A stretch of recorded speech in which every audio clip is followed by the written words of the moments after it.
घर पर पार्टी हो, दावत हो या फिर हो बच्चों का लंच, सिर्फ 300 ग्राम चिकन से बनाएंगे प्लेट भरकर क्रिस्पी बहुत ही मज़ेदार से कबाब। कम मसालों में बने हुए ये कबाब आप किचन में मौजूद सामान से ही तैयार कर सकते हैं। बहुत ज़्यादा बनाना इसको आसान है, बहुत ज़्यादा टेस्टी लगते हैं। सबसे पहले पैन में डाल देंगे 2 कप पानी और इसको उबलने के लिए रखेंगे। अब इसमें 300 ग्राम बोनलेस चिकन डाल देंगे।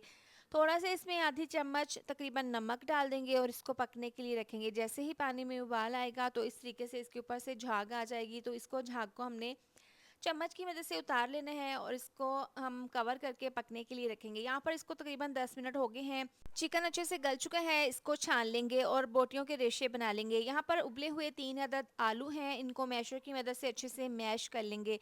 अब इसमें बोनलेस श्रेडेड चिकन डाल देंगे और साथ ही इसमें चंद एक सब्जियां डाल देंगे। यहाँ पर चॉप किए हुए प्याज है 1 कप, 1 कप शिमला मिर्च चॉप कटी हुई बारीक कटा हुआ, 2 मुट्ठी हरा धनिया है और 2 चम्मच है गुलाई में कटी हुई हरी मिर्चें।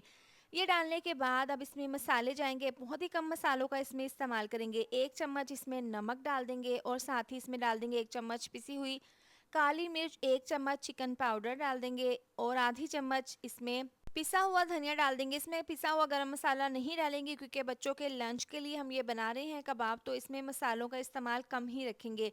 अच्छे से इसको मिक्स कर लेंगे। आप किस चैनल से मेरी वीडियो देखते हैं कमेंट करके लाजमी बताया करें ताकि मैं आपका शुक्रिया अदा कर सकूं। अब जितने हमने कबाब बनाने हैं उतना मिक्सचर ले लेंगे, हाथों पर ऑयल लगा लेंगे और इस तरीके से गोल शेप बनाकर हाथों से हल्का सा प्रेस करके इसको हमने चौरस शेप इस तरीके से इसकी बना लेनी है।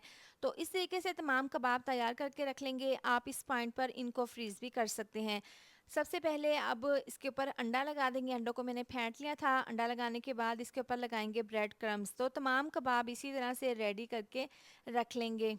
तो लीजिए यहाँ पर तमाम कबाब मैंने तैयार कर लिए हैं। आप इसी तरह से बनाकर इनको फ्रीज़ कर लें। जब भी घर पर दावत हो या गेस्ट आए हों तो फटाफट से निकालें और इनको फ्राई कर लें।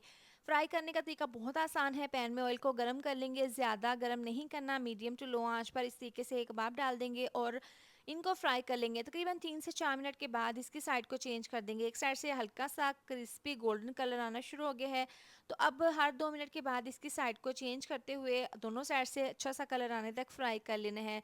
स्लो आंच पर फ्राई करेंगे तभी इस पे अच्छा सा कलर आ जाएगा और बहुत अच्छे से क्रिस्पी होंगे और अंदर तक बहुत अच्छे से फ्राई होंगे।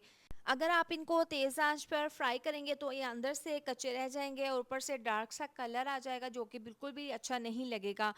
तो आपने इनको स्लो आंच पर फ्राई कर लेना है। तो लीजिए गर्मा गर्म बहुत ही टेस्टी क्रिस्पी यम्मी हमारे ये कबाब बनकर तैयार हैं। आप इनको बनाकर केचप के साथ सर्व करें, आपको खाकर मज़ा आ जाएगा। तो कैसी लगी मेरी आज की रेसिपी कमेंट करके लाजमी बताएं। रेसिपी पसंद आए तो वीडियो को लाइक शेयर सब्सक्राइब ज़रूर कर दें। मिलते हैं एक और नई रेसिपी के साथ। अपना बहुत सारा ख्याल रखें। अल्लाह हाफिज़।